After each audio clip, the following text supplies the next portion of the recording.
오늘 출애굽기 3장 말씀을 통해서 보내심을 받은 자라는 제목으로 말씀을 나누겠습니다. 우리가 인생을 살면서 하나님께로 보내심을 우리가 받았다는 사실을 깨닫는 것보다 더 중요한 것은 없는 것 같습니다. 자신의 존재가 어떻게 우연히 이 땅에 그냥 존재하면서 산다라는 그런 생각을 가지며 사는 것과 자신이 하나님께로부터 분명한 뜻과 목적과 계획 가운데서 보내심을 받았다라는 사실을 깨닫고 사는 것은 삶에 대한 태도가 다르고 또 삶을 살아가는 그의 질과 내용이 달라질 수밖에 없습니다. 우연이라는 가설을 통해서 지구 위에 존재하는 모든 것이 진화했다라고 하는 주장, 그 진화론은 우리 인생이 어디에서부터 왔고 어디로 가는지를 설명할 수 없습니다. 그냥 이 땅에서 잘 먹고 잘 즐기면서 사는 것이 세상을 잘 사는 비결이라고 주장할 수밖에 없습니다. 하지만 하나님이 세상을 창조하셨고 하나님이 역사의 주관자가 되셔서 세상을 움직이고 계신다라는 것을 믿는 그러한 창조론은 그것을 믿는 사람으로 하여금 우리를 창조하신 주님의 목적이 무엇인지를 살아계신 하나님께 묻게 하고, 그리고 하나님께서 우리에게 주시는 그 감동과 은혜 가운데서 우리 인생의 비전과 가치를 하나님 안에서 발견하고 또 그 비전을 향해서 살도록 도와줍니다.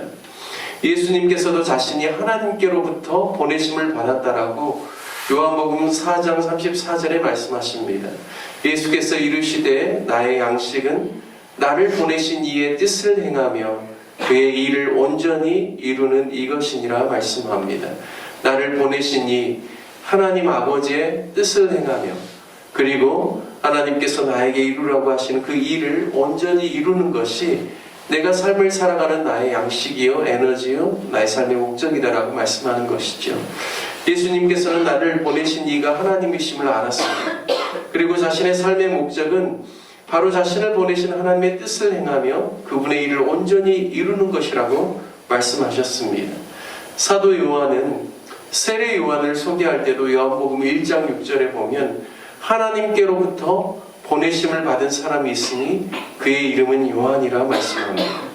즉 세례 요한이 하나님께로부터 분명한 목적을 또 하나님의 뜻을 이루기 위해서 이 땅 가운데 보내심을 받게 된 사람이다라고 말씀하고 있습니다. 그리고 더욱이 세례 요한이 온 이유가 증언하러 왔는데 모든 사람이 자기로 말미암아 믿게 하려는 것인데 진정한 참 빛은 자신이 아니라 예수 그리스도이시고 자신은 빛에 대하여 증언하러 온 자라라고 이야기를 하고 있습니다. 분명한 목적, 자신의 삶에 어떠한 그러한 하나님의 계획이 있는지를 깨닫고 그 목적을 향하여서 살아갔다라는 것이죠. 예수님의 사도들, 사도라는 단어 영어로는 어파슬이라고 하는데요. 그리스어 어파스톨로스에서 이 라틴어 어파스톨루스를 거쳐 들어온 것이라고 합니다. 어원을 따지면 이 사도라는 말이 어딘가로 파견된 자, 전령이라는 의미가 있다고 합니다. 즉 사도라는 말 자체가 하나님께로부터 파송된 자, 보내심을 받은 자라는 뜻이 있는 것이죠. 바로 저와 여러분도 하나님께로부터 보내심을 받은 자임을 믿으시기 바랍니다. 그냥 목적 없이 이 땅에 보내심을 받은 것이 아니라 하나님의 뜻을 이루기 위해서 우리 각자의 인생을 향하신 하나님의 큰 계획과 그림이 있기 때문에 그것을 성취하기 위해서 하나님께서 우리를 이 땅에 보내신 줄 믿으시기를 바랍니다. 세례 요한처럼 우리도 그리스도를 증언함을 통하여서 참 빛이 예수님께 있고, 그리고 영생을 예수님을 통하여서 얻을 수 있고, 그리고 영생을 얻음으로 말미암아 하나님의 자녀가 되어서 하나님의 다스리심 가운데서 우리가 이 땅을 살아갈 수 있다는 사실을 믿고 전하는 저와 여러분 되시기를 주님의 이름으로 축복합니다. 오늘 출애굽기 3장은 모세를 하나님이 친히 만나주신 사건을 기록하고 있습니다. 미디안 광야에서 목자로서의 삶을 살아가는 모세에게 있어서 과거 이집트에서의 삶과는 너무나 큰 차이가 나죠. 화려한 궁에서 과거 이집트에 있을 때는 많은 사람들을 만나며 또 여러 가지 좋은 프로그램들을 경험하면서 아마도 시간 가는 줄 모르고 북적거리고 분주한 삶 속에서 살아갔을 것입니다.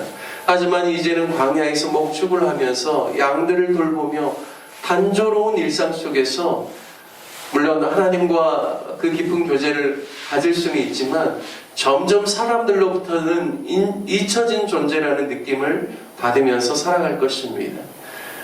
그런 그 모세를 모세가 광야 서쪽으로 양떼를 몰고 가서 하나님의 산 호렙에 이르는데 그런 모세를 하나님께서 만나 주십니다. 여호와의 사자가 떨기나무 가운데 불을 붙여놓고 그에게 나타납니다. 불꽃이 떨기나무 가운데서 타오르지만 보통 작은 관목에 불이 붙으면 광야에서 한두 시간 안에 아마 다 소멸이 될 것입니다. 하지만 이 떨기나무에 붙은 불은 결코 사라지지 않고 떨기나무가 그대로 존재하고 있는 것입니다. 불이 타오르는데 나무는 그대로 있는 광경이 신기하기만 합니다. 그래서요, 어찌하여 타지 아니하는지 궁금해서 그가 보려고 나무를 향해 갑니다. 4절에 보면 하나님께서 바로 그 떨기나무 가운데 나오는 그 모세를 부르십니다. 모세야 모세야. 그때 모세가 내가 여기 있나이다 대답하죠. 5절 말씀에 하나님께서 말씀하십니다. 이리로 가까이 오지 말라. 내가 선 곳은 거룩한 땅이니 내 발에서 신을 벗으라 말씀합니다. 하나님이 그 땅이 거룩하다라고 하신 이유는 무엇일까요? 하나님이 친히 임재하신 곳이기 때문에 지금 내가 있는 곳은 거룩한 땅이다 이렇게 말씀하실 수 있죠. 하지만 좀 더 생각을 넓혀보면 모세가 이스라엘 백성들을 이끌고 어디로 와야 하냐면 이 떨기나무 가운데서 불을 붙여서 하나님께서 친히 만나주신 이 시내산으로 이스라엘 백성들을 이끌고 와서 이곳에서 하나님께서 친히 언약을 그들에게 수요하시고 그래서 하나님의 율법의 말씀을 이곳에서 받기 때문에 이곳이 거룩한 곳이다라고 하나님이 말씀하시는 것입니다. 하나님께서 분명하게 모세에게 말씀합니다.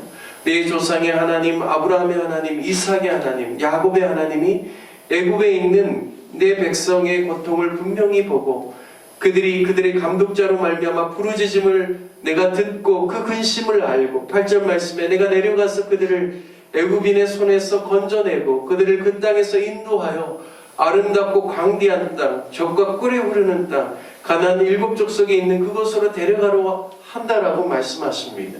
하나님께서 모세를 부르시면서 모세로 하여금 어떻게 그가 이스라엘 백성을 이끌어야 되는지 하나님의 분명한 마음을 가르쳐 주시고 모세의 인생의 목적에 대해서 분명하게 정의해 주십니다. 그래서 10절에 보면 이제 내가 너를 바로에게 보내어 내 백성 이스라엘 자손을 애굽에서 인도하여 내게 하리라 라고 친히 하나님이 말씀해 주십니다. 내가 바로 너를 바로에게 보내겠다라고 말씀하시죠. 하나님께로부터 보내심을 받은 자로서의 사명을 가지고 그가 이제 다시금 애굽으로 들어가게 됩니다. 40세 모세는 자신이 자신의 능력과 힘으로 무엇인가 할 수 있다라고 생각했습니다. 하지만 자신이 할 수 있다라고 했을 때 하나님께서 그를 사용하지 않으셨죠. 하지만 광야에서 그가 사람들로부터 잊혀진 존재가 되었고 나는 이제 아무것도 할 수 없다라고 느끼는 그 시점에 하나님께서 오히려 그에게 새로운 마음을 부어주시고 그가 어떻게 이스라엘 백성을 인도해야 될지에 대해서 분명한 목적을 가르쳐 주시면서 이제 내가 너를 바로에게 보내겠다라고 보내심을 받은 자로서의 삶을 살아갈 수 있도록 하나님께서 역사하신다라는 것입니다. 11절 말씀에 내가 누구에게 바로에게 가며 이스라엘 자손을 애굽에서 인도하여 내리이까라고 묻습니다. 하나님께서 12절에 말씀하시죠. 내가 반드시 너와 함께 있으리라. 네가 그 백성을 애굽에서 인도하여 낸 후에 너희가 이 산에서 하나님을 섬기리니 이것이 내가 너를 보낸 증거니라 말씀합니다. 내가 그 백성을 애굽에서 인도하여 낸 후에 너희가 이 산에서 이 신의 산에서 하나님을 섬기게 될 것이다. 이것이 내가 너를 보낸 증거라라고 말씀합니다. 계속해서 하나님께서는 내가 너를 바로에게 보낸다. 내가 너를 보낸 증거가 이것이라라고 말씀하시죠. 14절에 스스로 있는 자가 나를 너희에게 보내셨다 하라라고 이야기하라고 말합니다. 이스라엘 백성들에게. 15절에 하나님이 또 모세에게 이르시되 너는 이스라엘 자손에게 이같이 이르기를 너희 조상의 하나님 여호와 곧 아브라함의 하나님 이삭의 하나님 야곱의 하나님께서 나를 너희에게 보내셨다 하라. 이는 나의 영원한 이름이요 대대로 기억할 나의 칭언이라 말씀합니다. 오늘 본문을 통하여서 하나님께서 모세에게 계속해서 반복해서 말씀하시는 것은 내가 너를 보냈다. 내가 너를 바로에게 보낸다. 그리고 이스라엘 백성들에게도 내가 너희 하나님 여호와께서 나를 너희에게 보내셨다라고 너는 그렇게 이야기해라 라고 계속해서 이야기를 하고 있습니다. 여러분, 저와 여러분도 마찬가지라고 믿습니다. 이 땅에서 우연히 우리가 존재하면서 그냥 인생을 살아가는 그런 존재가 아니라 하나님께로부터 분명한 보내심을 받은 자라는 사실을 기억하고 그것을 붙들고 살아가는 저와 여러분 되시기를 주님의 이름으로 축복합니다. 하나님의 그 구원의 놀라운 역사를 위해서 하나님께서 모세를 부르셨죠. 그리고 모세를 보내게 하나님께서 파송하셨습니다. 저와 여러분에게도 하나님의 구원의 놀라운 역사, 주님께서 이 땅에 다시 오실 그 길을 예비하는 선교의 전도의 귀한 역사를 위해서 하나님께서 저와 여러분을 이곳으로 파송해 주신 줄 믿습니다. 이곳에 파송된 자로서 정말 선교의 귀한 삶을 살아가 하나님께 영광 올려드리고 많은 사람을 주님께 인도하는 귀한 삶, 하늘의 별과 같이 빛나는 인생 되시기를 주님의 이름으로 축복합니다. 함께 같이 말씀 적용하며 기도하기를 원합니다. 이 시간 함께 같이 기도할 때 하나님께로부터 보내심을 받은 자로서 사명을 잘 감당할 수 있기를 위해서 기도합시다. 모세에게 꺼지지 않는 불로 임하신 것처럼 우리에게도 하나님께서 꺼지지 않는 그런 열정과 신실함으로 임하여 주옵시고 하나님께서 우리를 그런 놀라운 열정 가운데서 주장하여 주시도록 기도하기를 원합니다. 또한 우리 교회를 위해서 기도할 때 특별히 주일학교와 중고등부와 청년들을 위해서 기도해 주십시오. 다음 세대가 믿음 위에서 아름답게 세워질 수 있도록 특별히 중고등부에 새롭게 부임해서 함께 같이 부서를 담당하는 이상현 간사님 부부를 위해서 기도해 주시고 우리 주일학교회가 더욱더 부흥하고 또 이제 3월부터 붕어빵전도 다시 재개하는데 지역에 있는 많은 아이들이 우리 주일학교에 와서 하나님의 사람들로 세워지고 하나님의 말씀 가운데서 양육받을 수 있기를 위해서 기도해 주시길 바랍니다. 또한 지역사회 청년들이 많이 우리 교회에 와서 또 저들이 하나님의 말씀으로 세워질 수 있도록 청년들이 계속해서 우리 교회에 끊임없이 들어올 수 있기를 위해서 기도해 주시길 바랍니다. 또 군에 있는 자녀들의 안전을 위해서 기도해 주시고 타 지역에서 학업과 직장 생활하는 우리 자녀들을 위해서 우리 다 같이 주님의 이름 한번 부르신 후에 함께 같이 말씀을 적용하며 기도하며 우리 교회를 위해서 함께 기도하도록 하겠습니다. 함께 기도합니다. 주여